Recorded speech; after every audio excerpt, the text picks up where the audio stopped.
When Hilda Charlton was 4 years old, she moved to the United States from London, England, with her parents. At the age of 18, Hilda began performing as a modern dancer, a career that lasted for 20 years. After that, she spent 15 years in India, studying Eastern mysticism and meditation. Hilda Charlton was an extraordinary being. She taught classes for more than 23 years in New York City, giving practical lessons to thousands of seekers about living a life of truth, courage, and love. Hilda's teachings stressed the importance of self-mastery, giving and forgiving, unconditional love, and remembrance of God. Hilda Charlton's book, Saints Alive, is a collection of extraordinary classes she gave at the Cathedral Church of St. John the Divine in New York City. She spoke with love, wisdom, and humour of the saints and holy people who were a living part of her life. The book also includes practical lessons on how to live a life of truth, courage, and love. We now share with you an excerpt from Chapter 1, The Garden of Master Jesus, from Saints Alive.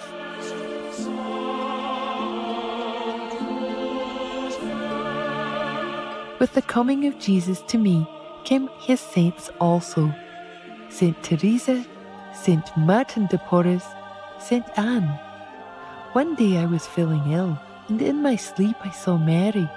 And then I saw her point to this lady with a cow, an older lady with a piece of cloth under her chin. Remember, I was new in this. I had been in this only about a month. I couldn't wait to get up and see who that one was. I ran down to the nearest church, and there she was, Saint Anne, Mother of Mary. I just looked at her, and I was healed.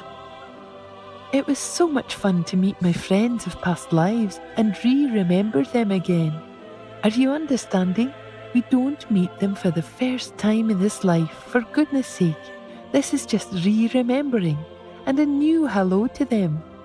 And I worry sometimes that when I'm incarnated next time, will I get to know these people again? If not, I would really miss them. Will I find Sai Baba? Will I find Jesus? Will I find Mary? Will Saint Teresa come to me as she did in this life? I want to make sure before I leave that they sign a paper which states that if I come down, they're going to come down too. I wonder if Joan of Arc will ever come again. Oh, she'll say to me, "Now, you're so strong, you don't need me." I hope not. I want the whole gang again. St. Francis, St. Joseph, St. Joan, St. Bernadette, they all came and left their calling cards with me and signed them love, faith, and courage. With the saints come all the little miracles that encourage us and lead us on. Oh, those little miracles. That's what keeps us going, isn't it? If we didn't have those, how could we go through all this gloom and darkness? Just when we think everything in life is a big mess, they go and do something nice for us. They're awfully smart up there. Jesus appeared outside a bus one day when I was grumbling about the heat of the Orient and the dirt and the dust on the bus. I was grumbling, sitting there looking out the window, and I said, "Oh my gosh, it's Easter again, more crucifixion. I've had it." And then there he was, outside the window, flying along outside the window was my Jesus. And what he said is for all of us. He said, "No, no, not crucifixion for you. A life more abundant I come to bring." A life more abundant. A life more abundant. He spoke of many things that were abundant. He means everything. Your physical world abundant. Your emotional world cleaned up. Your mental world clear. Everything abundant. Not crucifixion for us. He did that job and left. He said it very clearly that day. He said, "When I say abundant, I mean all planes. And so he does, if you know how to believe and call and trust. A Hindu girl says that no matter what a person does to her, or who judges her, or says mean things to her, or how many mistakes she makes, there is one ever near forgiving. Forgiving, loving, compassionate, she says. Jesus is always near. She said to me last night, about 3 a.m, "You say it, Shanti, in your words. It was more beautiful than I can say it." Shanti, when Hilda told me she was going to speak about Jesus tonight, I got so excited and so happy because Easter is my favourite time of year, and to hear Hilda speak about Jesus. I came to know Jesus a couple of years ago, and ever since I've met him, he's been a brother, father, friend. I can't even describe all that he's been to me. I know that no matter how life goes, how many mistakes I make, how often I fall, how often I feel like I could kick myself because I'm so stupid, I know that he's there. I just know that he forgives, and he's there to help, putting out his hand. He's just so compassionate. I feel like he's always watching over all of us, to guide us and to help us, and that with Jesus you can never go wrong, because he'll never forsake you. What an all-encompassing man is my Jesus. He never asks, "Have you been baptized? What religion are you?" He just stands at the edge of the world, waiting to come. Vision after vision people are having now of his return soon. I do not know about big things like that. I only know I love him.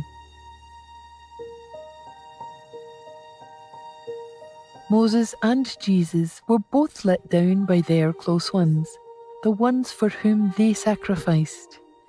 Moses went to the mountaintop and came back and found that those who were left to wait and to pray were just fooling around. Jesus went to the mountain to pray, came back and found that those who were left to watch him pray were asleep. And he said, "Cannot you watch 1 hour with me?" In 6,000 years, we have changed very little. So the heavens keep sending down someone to remind us. Jesus came 2,000 years ago and left a message so clear. And have we lived it? Or even tried to? Or did those nails pierce that sacred flesh to no avail? I say we can start right now, this night. I woke up in pain this morning. Then suddenly my body turned into silk. I knew my Jesus was on the job and wanted me to speak simply from my heart about how I feel and have always felt about my beloved, who left his divine domain and walked with us. For himself? No, for us. Through him, my hand becomes a healing hand, otherwise it is but flesh. Because of his great love, the angels gather and their feathers fall upon our heads in blessing. What more can I say? My friends that are me, all that I am, is entwined in him. He is my breath, my life, my love. If I for a moment fall, he reminds me that he too fell and rose to stand tall again. I close my eyes, and there are his clear blue eyes ever looking at me. And I know he is nearer than breathing, closer than hands and feet. He came not to glorify himself, but to teach us of the Father. I would like to tell of some of the little miracles that started to happen to me when Jesus came into my life. I had an old junky car that I had paid $85 for, and it ran for 5 years. I never put oil in it because I didn't know I had to, but it ran anyway. Because I had just come into this thing, I wanted to use the power. You know that one, kids. So I said, The gasoline tank is full. The gasoline tank is full. The gasoline tank is full. The gasoline tank, in the name of Jesus, that gasoline tank is full. Well, it was full, all right. It went on full for months. It was just fine. It didn't cost me anything to run that car. It really manifested. But finally the big man wanted to show me a lesson. Do not use God. Do not use the Father. Let the Father use you. Got that one? It's cheap to use the Father. Let the Father give to you. For more information on Hilda Charlton and her teachings, please visit hildacharlton.com. Graceful viewers, thank you for your company for today's selections from Saints Alive by Hilda Charlton, Vegetarian, Chapter 1, The Garden of Master Jesus, Part 2 of 2, on Words of Wisdom.